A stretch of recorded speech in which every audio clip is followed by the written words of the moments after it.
Hello and welcome to the official 2024 VBridger rigging tutorial. I'm the Art Gun. I'm one of the creators of VBridger. I created all of the default settings files that are included with VBridger, as well as the original tutorial from 2022 on how to rig for it. Live 2D has updated a lot since then. We have blend shapes now, which is cool, as well as some other tools. So this updated tutorial will show you how to rig for VBridger with all of the most recent and cutting-edge techniques. We'll be splitting the tutorial into distinct parts. Part 1, which is this video, will just cover art preparation and organizing the Live 2D file in preparation for rigging. Part 2 will cover the eyes and eyebrows. Part 3 will cover the mouth, jaw, and cheeks. Part 4 will cover the tongue. And part 5 will cover adding head angles to the whole mix. We've tried to keep these tutorials fairly beginner friendly. It's always frustrating when a tutorial skips over in-depth explanations of tools and such, so we've done our best to keep everything in, though it might be redundant for more experienced users. Getting to the meat and potatoes of this video, we'll start in PaintToolSAI and I'll show you all my layers, then I'll import the PSD into Live 2D and organize the Live 2D file for rigging. This video is mostly about preparation, so the actual rigging will come after. So here is PaintToolSAI. You'll see I have a single parent folder. This just keeps everything organized in Live 2D, in my opinion. If you're adding other files, such as the Live 2D head angle guide, to your project, having all of your art in one folder is very nice. All my folders have the F_ prefix. This is to prevent name ID issues in Live 2D. I'll show you when we get there, but everything that imports into Live 2D has a name and an ID. By default, as long as your layer or folder's name doesn't contain spaces or symbols, or being a duplicate of another name, it will import with the same name and ID. Adding a prefix saves us from a very specific headache that you may have come across before, where you could not name a parameter for some reason. This is common with emotes, as artists might name a folder emote_stars. If the rigger tries to name a parameter emote_stars, they will discover that they can't. This is because the folder has already used that ID, and we want IDs to be correct on our parameters because they show in VTS and internally are used by Live 2D. You likely won't run into it often, but if you can't name a parameter ID the way that you want despite not having another parameter named that way, this is probably why. Folder hierarchy is mostly personal preference and whatever works best for your art style and the model that you're working on. I usually keep my face, like on my eyes, my nose, my mouth, all in one folder just so it's easier to find. When it comes to rigging VBridger mouths, it works best to use inverse clipping. Regular clipping has problems when making some of the mouth shapes. My orange mask_top lip mask there covers the top of the mouth, and the green mask_bottom lip mask covers the bottom of the mouth. The art is cut flat at the edges, right where the center of the end of the lip lines are. This is so we can move the mask from the mouth corner without having like a few pixels at the corner that are unchanged. So having it end before the line ends gives us more freedom. If you have lipstick, I recommend separating it out onto its own layer like I have here. It'll make rigging the mouth a lot more fun and a lot easier. If you have lipstick, you want an extra mask. So this is on the inverse side of the lower lip. I called it mask_INV_bottom lip because it's the inverse of the other mask. This will allow us to hide the bottom lipstick more effectively, and it gives us lots of freedom when rigging. So the lower lip will never be visible above the lower lip line, which is accurate and what we want. Tongues. Tongues are notoriously difficult, and we have a new technique for you. In order to use it, you need to draw your tongues in a specific way. Draw the full tongue tip to where it vanishes at the back of your character's mouth. Draw it flat without perspective or deformation. You don't want to draw it, like even if you have like a 3/4 model or something, draw it flat. Like flat view from above. Then what you want to do is you want to duplicate the layer and cut off the tip. The place where you cut it is important.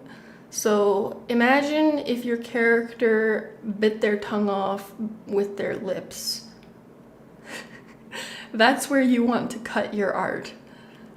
If you have multiple layers to your tongue, you need to duplicate all of them and cut them all in the same spot. You cannot use regular clipping for your tongue, so if you are using clipping masks, you need to convert them to inverse masks. That's easy. You just select inverse and make a mask of the invert of the layer. You got it. If your style uses lines, you want to add a line layer behind the tip layers. If you don't use lines, you don't need a line layer, of course. Up to you. Inner mouth. If you are using a tongue line, it will also be necessary to make a inverse mask of your upper teeth. This mask needs to be pixel perfect. It will make the tongue line only appear when the tongue is in front of the upper top teeth. It's mostly just to clean it up and make it look better. Otherwise, my teeth layers are pretty uncomplicated. I only have one layer for the top teeth on top of everything else. My lower back teeth are split into the left and right. The tongue sits on top of those, and my lower front teeth sit on top of the tongue. I've drawn the jaw slightly ajar rather than completely closed. This is just to get a smoother curve on the lower back teeth. I want more pixels than I'd get if I drew it flat. We'll put it in place later when we're rigging. It'll be fine. My eyebrows are super simple, single layers, nothing special is needed for VBridger. Nose is also super simple, just a line and a highlight and a blush layer, nothing crazy.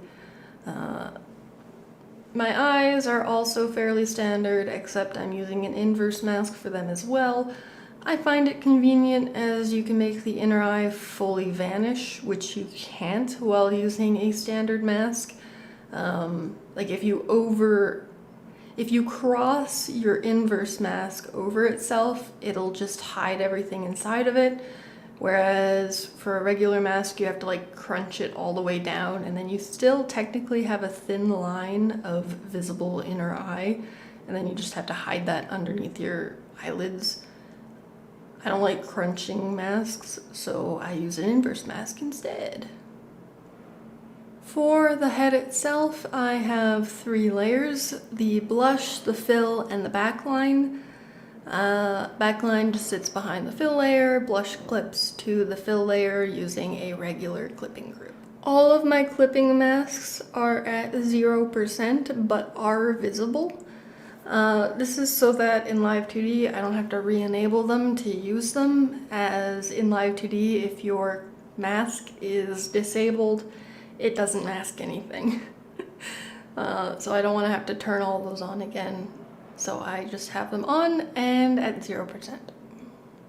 That covers all of the art, so let's get this PSD imported to Live 2D. It's all ready.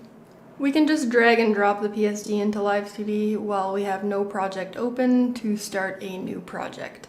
Live 2D will auto-generate some parameters and load all the layers as art meshes, which we can see all on the leftmost deformer menu.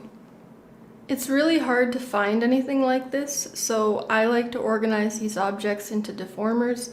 It doesn't matter if you use rotation or warp deformers, they won't be getting rigged either way. This mimics our folder setup and makes the project easier to navigate. I'm just going to grab the layers from our main folders and add a warp deformer with the suffix _org. I'm clicking continuous creation so I can continue selecting more objects and adding deformers without the menu disappearing. So I'm just grabbing all them layers in the folders and adding a warp deformer to them.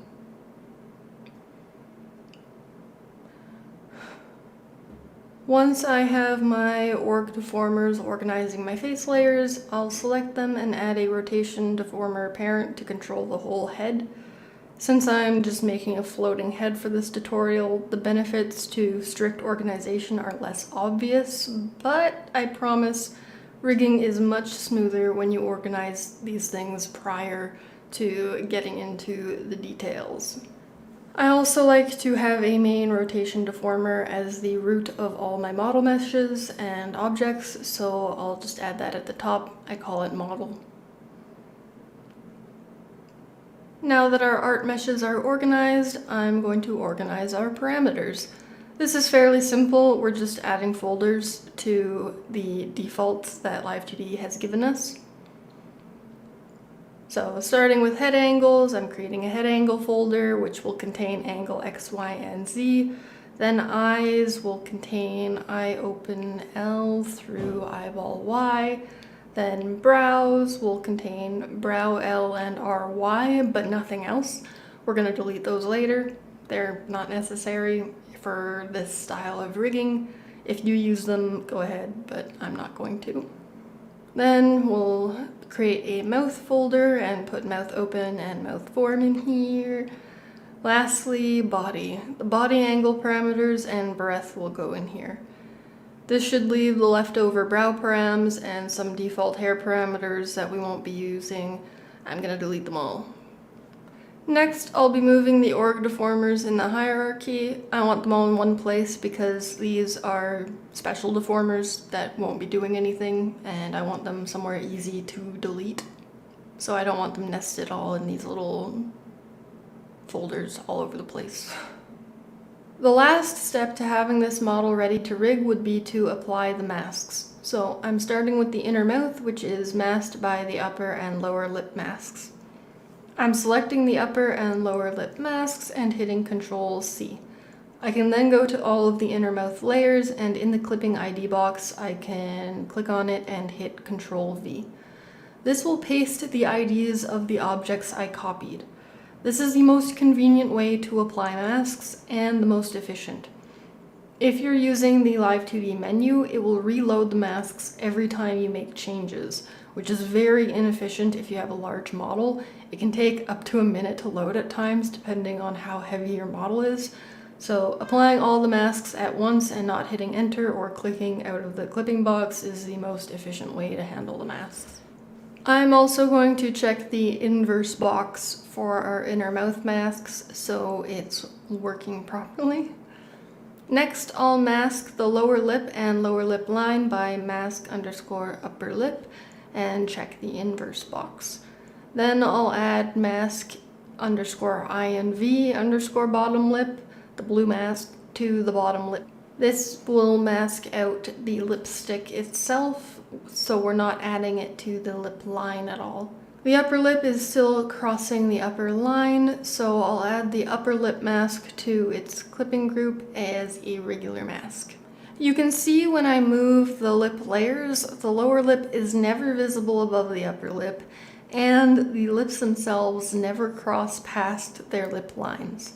This will allow us to roll the lips inward, push them out, and move them all around without having any crossover or issues. It makes our mouth super flexible, which is required for VBridger. For the tongue clipping, the upper lip mask will inversely clip the tip of the tongue and the tongue line, if you're using it.